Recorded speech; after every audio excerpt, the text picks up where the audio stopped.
আমি আজকে আপনাদের সামনে ঘোষণা দিচ্ছি, আগামী 2026 ইংরেজি সনের ফেব্রুয়ারির প্রথমার্ধে রমজান শুরু হওয়ার সপ্তাহখানেক আগে বাংলাদেশের আগামী জাতীয় সংসদ নির্বাচন হবে ইনশাআল্লাহ। সেই নির্বাচন কেউ রুখতে পারবে না, সেই শক্তি কারো নাই, একমাত্র আল্লাহ রাব্বুল আলামিন ছাড়া। গৃহীত সংস্কারের বাস্তবায়ন নিয়ে কথা বলছেন, আমরা তাদের সাথে একমত।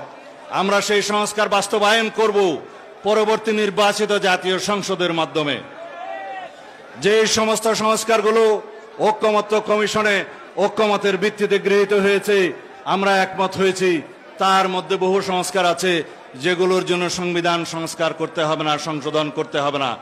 সেই সমস্ত সংস্কারগুলো এখনই বর্তমান সরকার বাস্তবায়ন করতে পারে।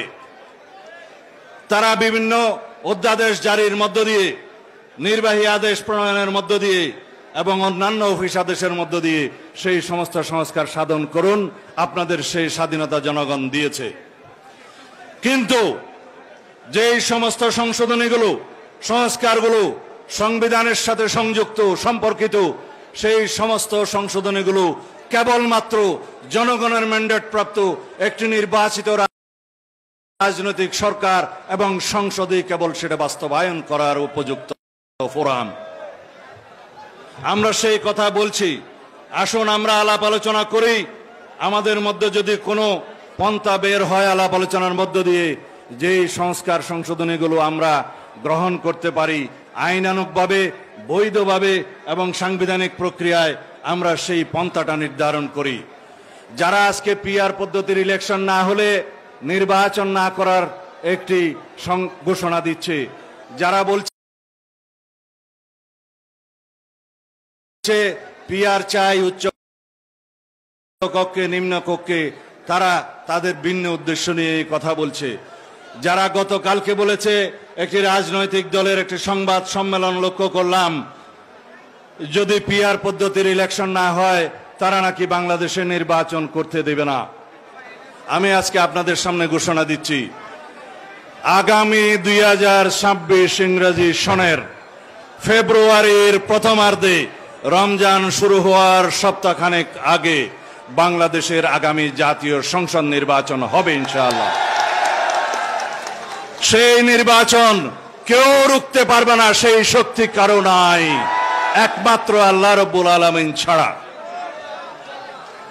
যারা নির্বাচন বাধাগ্রস্ত করতে চায়, বিলম্বিত করতে চায়, বিভিন্ন টুনকু বাহানায় নির্বাচন অনুষ্ঠানের বিষয়ে বিভিন্ন রকমের বিভ্রান্ত বক্তব্য দিচ্ছে, তাদের উদ্দেশ্যে বলতে চাই, বন্ধুগণ, গণতন্ত্রের জন্য সংগ্রাম করেছিলাম আমরা সবাই ঐক্যবদ্ধভাবে।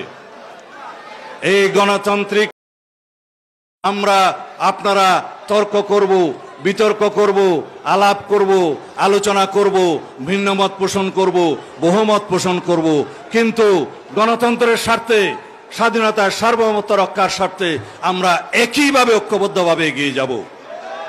সুতরাং নির্বাচন নিয়ে আপনারা কোনো ধোঁয়াশা সৃষ্টি করবেন না।